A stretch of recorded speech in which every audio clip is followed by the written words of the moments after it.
काल की फिर न रही की पर अच्छा बताओ, ये पहले सुना देते नहीं सुनाने देते उनका लंबी हो गई ना। अभी 51 है, तीसरा भाग था ये। वैसे आपके पूरे जीवन का सही बात है। पूरे जीवन का अरे वाह, तो वो जब सुबेरे भाई सुबेरे नहा धो के तिलक उलक लगा के माला का पहन के कहते वालों से करता ना सुना। और कविता ऐसे लेकिन आपसे सुनेंगे। विक्रमादित्य के दरबार में जाने के लिए लाइन में लग गए, जहाँ लाइन लगती तो उसमें जब लगे तो कालिदास जी उधर से आए।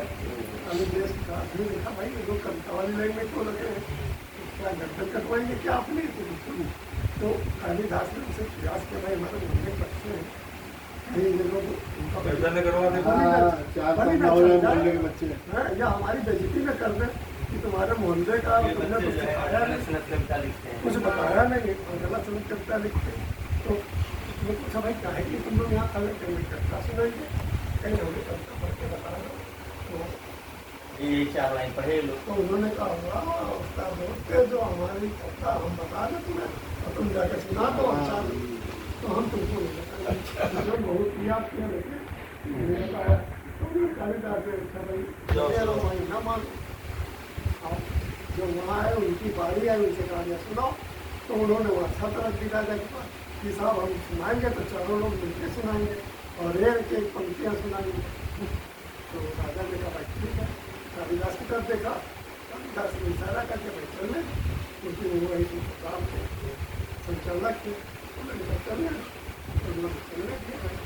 राजा ने कहा भाई ठीक है जो तुम्हारी मर्जी वो भी, लेकिन एक बात ये समझ लेना, अगर कविता सुनाओगे और उसका अर्थ नहीं बताओगे जिससे हम संतुष्ट हो तो तुम्हारी लोग की जाएगी।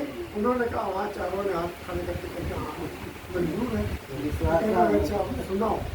तो एक ने सुनाया कि जामुन पर पार न पाऊँ, दूसरे ने कहा शाह पर बरगीना,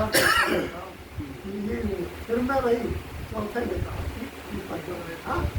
तो राजा क्या पूरा समाज हंसने लगा था, जब रानी हंसने लगे तो राजा ने कहा भाई मेरे समझ में नहीं आया इसका अर्थ बताओ।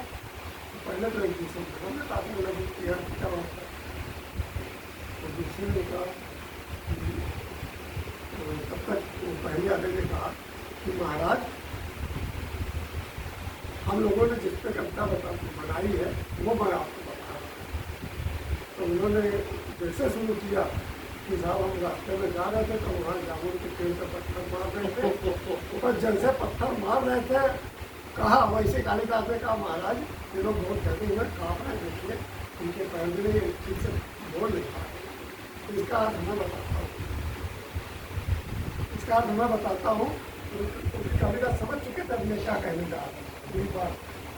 तो कालिदास ने कहा महाराज मैं बताता हूँ अगर आप इजाजत दो तो चलो चाहिए घबराए हुए बच्चे हैं आप ही बता दो समझ। तो उन्होंने कहा महाराज ये उस समय की बात है जब लंका में मंदोदरी रावण को समझा रही थी कि जामुन पर पार न पावे, जिस ऋषियों मुनियों पर राम पर उनके बस नहीं चला कापर बरगीना, उसके ऊपर आपने इतना बड़ा युद्ध छेड़ दिया और इन उम्र क्यों न रही है रावण, ये उम्र हमेशा ये वैभव हमेशा आपके पास नहीं रहेगा।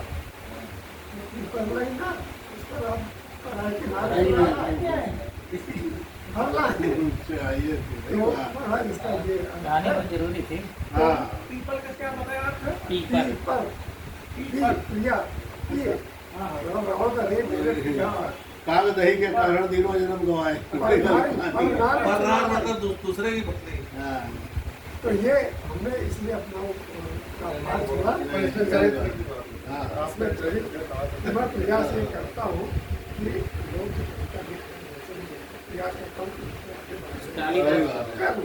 ये तो ये करते हैं है ना, दूसरा इससे सिखाने का भी प्रयास करता इस कविता की पूरी व्याख्या हूँ। वो बात अलग है कि संदर्भ सहित व्याख्या की ये कि मैं